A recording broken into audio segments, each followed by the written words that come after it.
नमस्कार दोस्तों। रशिया और यूक्रेन के बीच में तनाव बढ़ता ही जा रहा है। रशिया ने अपने सोल्जर्स और टैंक्स को भेज दिया है यूक्रेन के सेपरेटिस्ट एरियाज में पीस कीपिंग के नाम पर। यूक्रेन के सिविलियंस को, आम जनता को अब ट्रेनिंग दी जा रही है हथियारों की, क्योंकि खतरा यह है कि अब जंग किसी भी वक्त छिड़ सकती है। आइए समझते हैं आज के इस वीडियो में। दोस्तों, ये वीडियो मैंने 23 फरवरी की रात को शूट किया था और आज 24 फरवरी को जंग ऑलरेडी छिड़ चुकी है। Gunfire and explosions have been heard here and in the second city of Kharkiv shortly after the Russian President Vladimir Putin announced the move in an unscheduled TV address. He said that Russia would bring in troops. He told Ukrainian troops to lay down arms and go home. Any attempt to interfere with this Russian action would lead to, quote, consequences they have never seen. After Russian troops were told to lay down their arms, social media became a window into the new reality, showing the impacts of what appeared to be missiles being launched into Ukraine. हालात तो पिछले कई महीनों से खराब चल रहे थे। 10 नवंबर 2021 को पहली बार यह खबर आई थी कि रशिया ने अपने मिलिट्री सोल्जर्स को यूक्रेन के बॉर्डर पर तैनात करना शुरू कर दिया है। 28 नवंबर तक यह चीज क्लियर हो चुकी थी कि रशिया के करीब 1 लाख से ज्यादा ट्रूप्स यूक्रेन के बॉर्डर पर मौजूद हैं और मिड जनवरी से लेकर अर्ली फरवरी के बीच में ये कभी भी हमला कर सकते हैं। दिसंबर तक यूएस इंटेलिजेंस को खबर पहुंच चुकी थी। तभी यूएस प्रेसिडेंट जो बाइडेन ने धमकी दी रशियन अथॉरिटीज को, कहा कि अगर यूक्रेन पर इन्वेजन किया जाएगा किसी भी तरह का तो बहुत सख्त जवाब मिलेगा उसका। He told President Putin directly that if Russia further invades Ukraine, the United States and our European allies would respond with strong economic measures. फिर यूएस की इंटेलिजेंस एजेंसीज का कहना था कि 16 फरवरी वो दिन होगा जिस दिन रशिया हमला बोलेगा यूक्रेन पर। लेकिन 16 फरवरी आया और कुछ भी नहीं हुआ।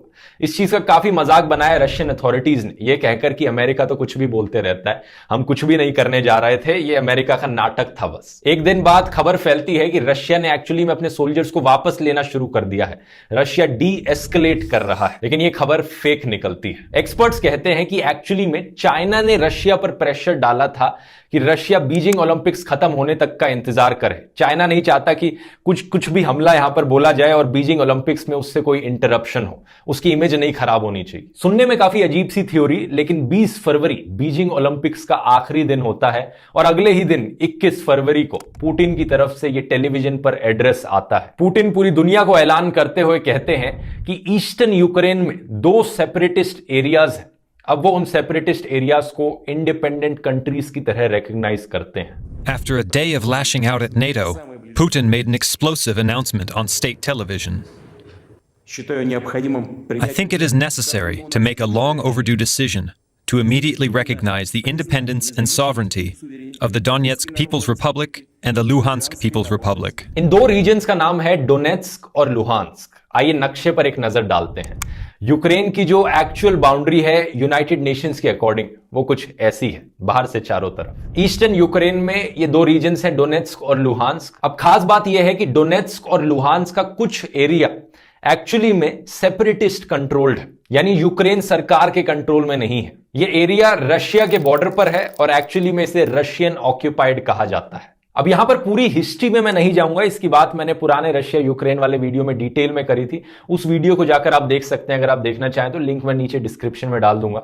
लेकिन 2014 में मैंने बताया था, वो साल था जब क्रीमिया को ऑक्यूपाई किया गया था रशिया के द्वारा। यह वही साल था जिस साल डोनेट्स्क और लुहान्स्क के एरियाज को यूक्रेन से तोड़कर अलग कर दिया गया था। रशिया ने वहां पर सेपरेटिस्ट को सपोर्ट किया था, अपनी मिलिट्री भेजी थी और जो जंग छिड़ी वहां पर उसके बाद एक नई बाउंड्री लाइन सी ड्रॉ हो गई। इन सेपरेटिस्ट कंट्रोल्ड एरियाज में डोनेट्स्क पीपल्स रिपब्लिक और लुहान्स्क पीपल्स रिपब्लिक, इन दोनों सेपरेटिस्ट लोगों ने अपनी नई कंट्री का ऐलान किया। यह करते वक्त एक अनऑफिशियल रेफरेंडम बुलाया गया था इन एरियाज में। उसके बाद से रशिया ने इन 2 सेपरेटिस्ट एरियाज की कई तरीकों से मदद करने की कोशिश करी है।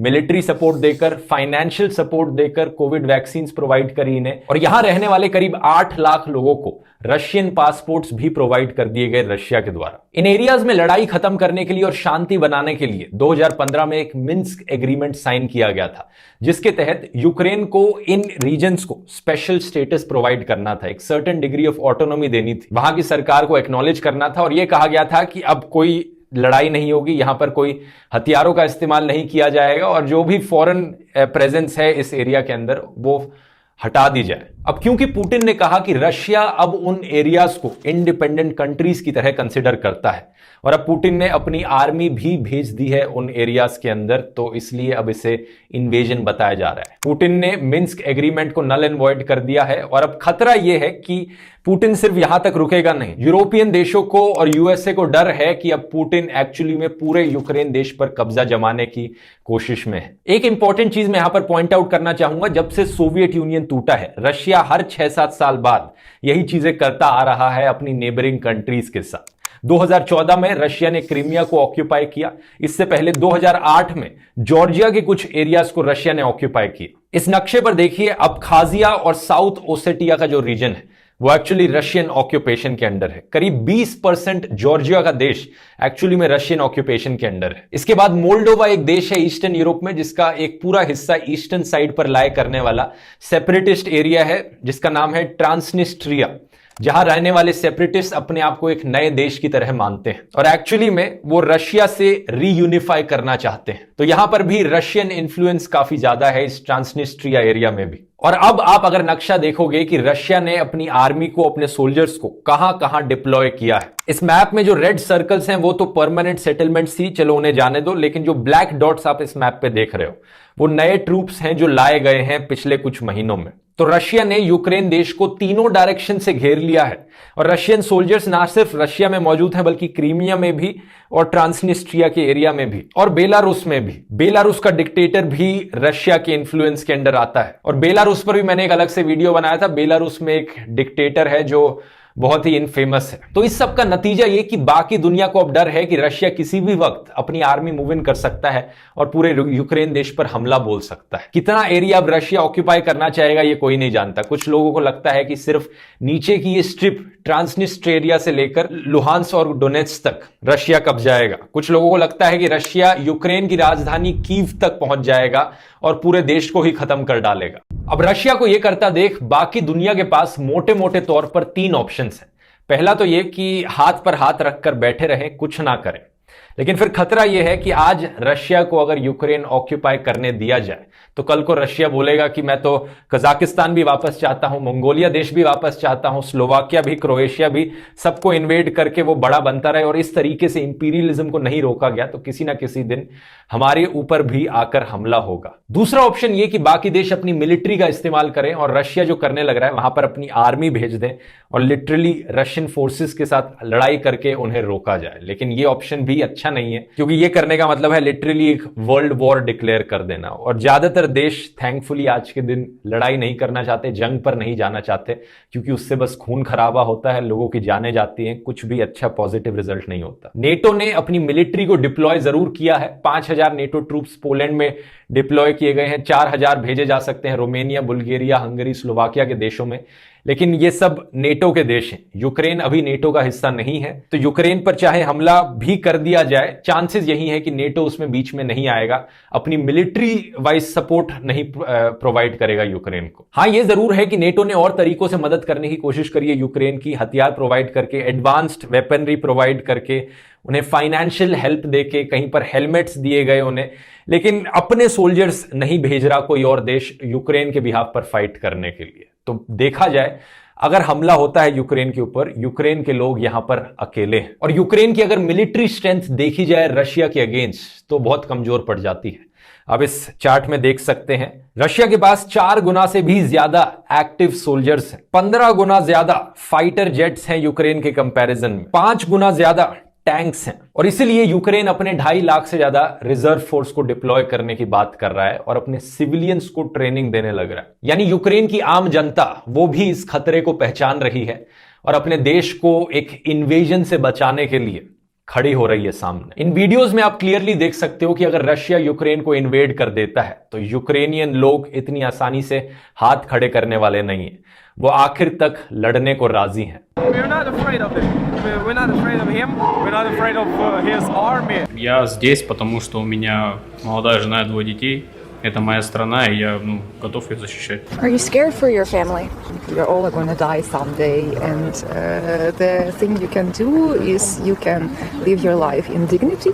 We here in Ukraine, every single day, we are preparing for fight. We are preparing to defend ourselves.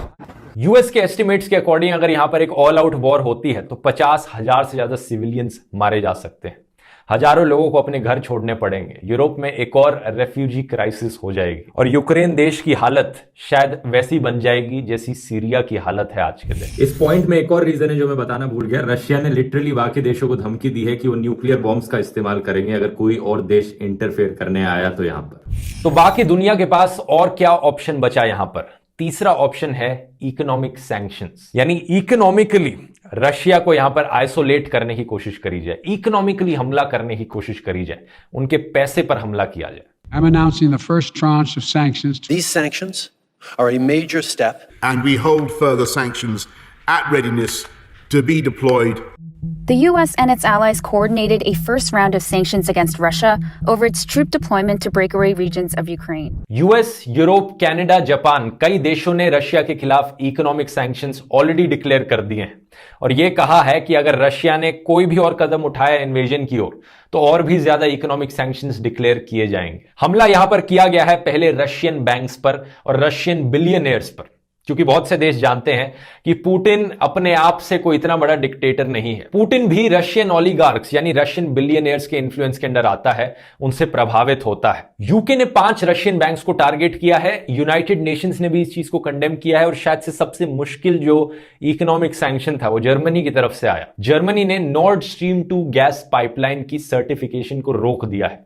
यह एक बहुत बड़ा कदम है क्योंकि जर्मनी की 50% से ज्यादा गैस सप्लाई रशिया से आती है और ऐसा कदम उठाने का मतलब है कि जर्मनी अपनी ही गैस सप्लाई को इंटरप्ट करने लग रहा है, यानी जर्मनी के अंदर गैस के प्राइसेस बहुत तेजी से बढ़ जाएंगे। इकोनॉमिक सैंक्शंस के बारे में यही बात होती है दोस्तों कि जब दूसरे किसी देश को आइसोलेट करने की कोशिश की जाती है, इकोनॉमिकली हमला करने की कोशिश की जाती है तो अपने देश पर भी बहुत असर पड़ता है। और बात यहीं पर आ जाती है कि कौन सा देश कितना नेगेटिव असर अपनी इकोनॉमी पर सह सकता है दूसरे देश को सबक सिखाने के लिए। फॉर एग्जांपल, अगर आज के दिन इंडिया कहता है कि सारा मेड इन चाइना सामान बैंड है इंडिया के अंदर, तो इंडियन इकोनॉमी को उससे बहुत ज्यादा बुरा असर पड़ेगा as compare to Chinese economy. तो उस सेंस में इकोनॉमिक सैंक्शन लगाना बहुत ही मुश्किल होगा इंडिया के लिए चाइना पर। अब वैसे अगर इंडिया की बात करें तो इंडिया का क्या रोल है यहां पर पूरे इस रशिया और यूक्रेन की क्राइसिस के बीच में?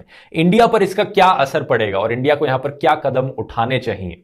इसकी बात करने के लिए आगे के वीडियो में होंगे मोहक मंगल, शायद आप इन्हें जानते ही होंगे सोच यूट्यूब चैनल से। ये इंडिया का रोल अब एक्सप्लेन करेंगे इस कॉन्टेक्स्ट। इंडियन सरकार ने कहा है कि रशिया और यूक्रेन के मुद्दे के ऊपर वो बहुत ही कंसर्न्ड है। The escalation of tension along the border of Ukraine with the Russian Federation is a matter of deep concern.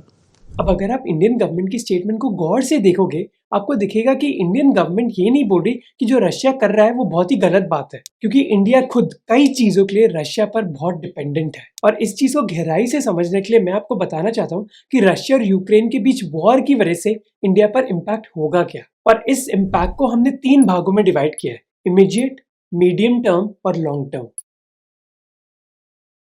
Indian सरकार का इमीडिएट चैलेंज है कि वो इंडियंस जो यूक्रेन में हैं उनकी सेफ्टी इंश्योर करना। अनुमान के हिसाब से यूक्रेन में करीब 25,000 इंडियंस हैं, जिनमें से करीब 20,000 इंडियन स्टूडेंट्स हैं जो मेडिसिन और इंजीनियरिंग पढ़ रहे हैं यूक्रेनियन यूनिवर्सिटीज में। अब यूक्रेन और रशिया के बीच सिचुएशन इतनी जल्दी से बदल रही है जिसकी वजह से कई इंडियंस जो यूक्रेन में हैं और उनके परिवार जो इंडिया में बहुत ही चिंतित है इसके बारे में। जैसे हिमांशु धोरिया ने एक ट्वीट करते हुए बताया कि उनको खुद अरेंजमेंट्स करने पड़े अपने बच्चों की फ्लाइट्स के लिए, क्योंकि इंडियन गवर्नमेंट से कोई डायरेक्शन नहीं आया था। पर हालांकि इंडियन गवर्नमेंट ने अपनी इवैक्यूएशन स्टार्ट कर दी है। यूक्रेन में इंडियन एम्बेसी ने एक एडवाइजरी भी जारी करी कि इंडियन नेशनल्स को यूक्रेन छोड़ देना चाहिए अगर उनका रहना एसेंशियल नहीं है तो। ये सब क्या हो रहा है यार? देखो, हाँ आग दिख रही है। सच्ची में हो रहा है? हाँ देखो देखो देखो देखो देखो।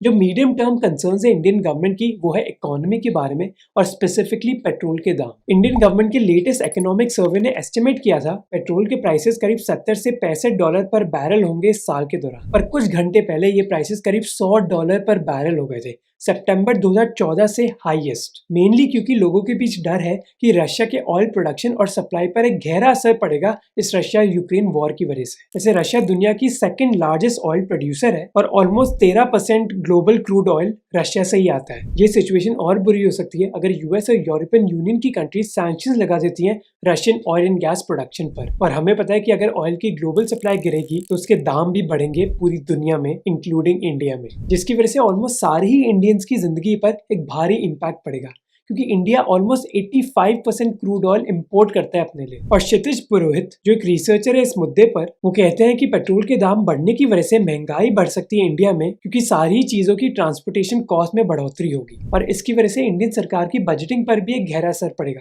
क्योंकि अगर पेट्रोल और ऑयल के दाम बढ़ेंगे तो इंडियन गवर्नमेंट को ज्यादा पैसे खर्च करने पड़ेंगे एलपीजी और केरोसिन की सब्सिडीज के लिए।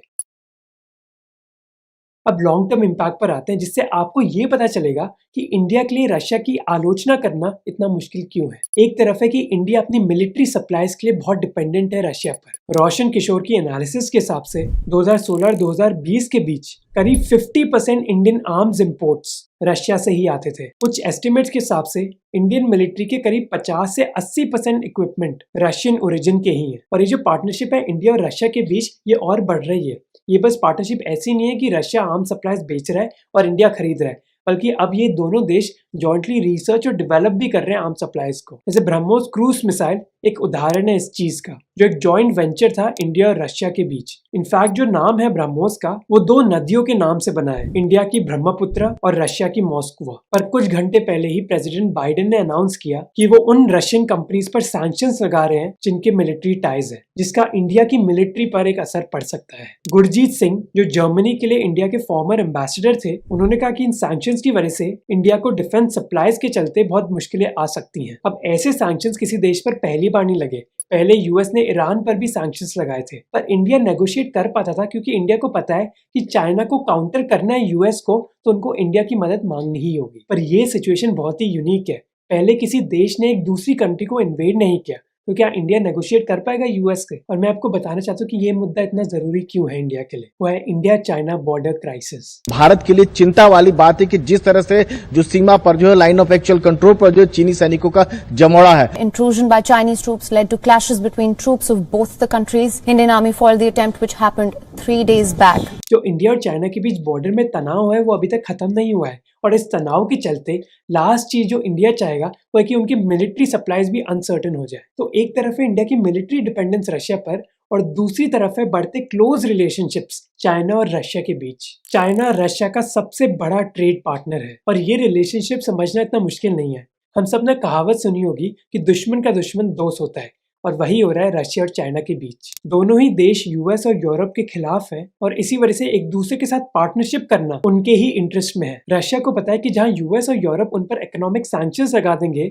पर चाइना ऐसा उनके लिए नहीं करेगा। और इंडिया को डर है कि एक बढ़ती रशिया और चाइना की पार्टनरशिप इंडिया के लिए डेंजरस हो सकती है। पर ये जो डर है कोई फालतू नहीं है, बल्कि जस्टिफाइड भी है, क्योंकि हिस्टोरिकल एविडेंस है कि कई बार रशिया ने चाइना को सपोर्ट किया है और ना कि इंडिया को। जैसे 1962 वॉर के दौरान तन्वी मदन जो एक फॉरेन पॉलिसी एक्सपर्ट हैं, उन्होंने अपनी बुक में लिखा था कि कैसे निकिता क्रूशेव जो सोवियत यूनियन के प्रेसिडेंट थे 1960s के दौरान, उन्होंने चाइना को इंडिया चाइना वॉर के दौरान बताया कि सोवियत यूनियन अपने चाइनीज ब्रदर्स को सपोर्ट करेगा और ना कि इंडियन फ्रेंड्स को। क्रूशेव ने तो इनफैक्ट मिग एयरक्राफ्ट की डिलीवरी भी डिले कर दी थी इंडिया को। इसीलिए इंडिया को डर है कि अगर इंडिया चाइना कॉन्फ्लिक्ट होता है तो क्या रशिया इंडिया को सपोर्ट करेगा भी। अब आप में से कुछ पूछोगे कि अगर इंडिया रशिया पर डिपेंडेंट है तो रशिया भी तो इंडिया पर डिपेंडेंट है, क्योंकि रशिया के 25% डिफेंस एक्सपोर्ट्स इंडिया में आते हैं। पर तन्वी मदन कहती है कि व्लादिमीर पुतिन ऐसे इंसान है जो खुद भुगतने के लिए तैयार हो जाते हैं अगर कुछ उनको चाहिए तो। अब ये रशिया यूक्रेन वॉर को ही देख लीजिए।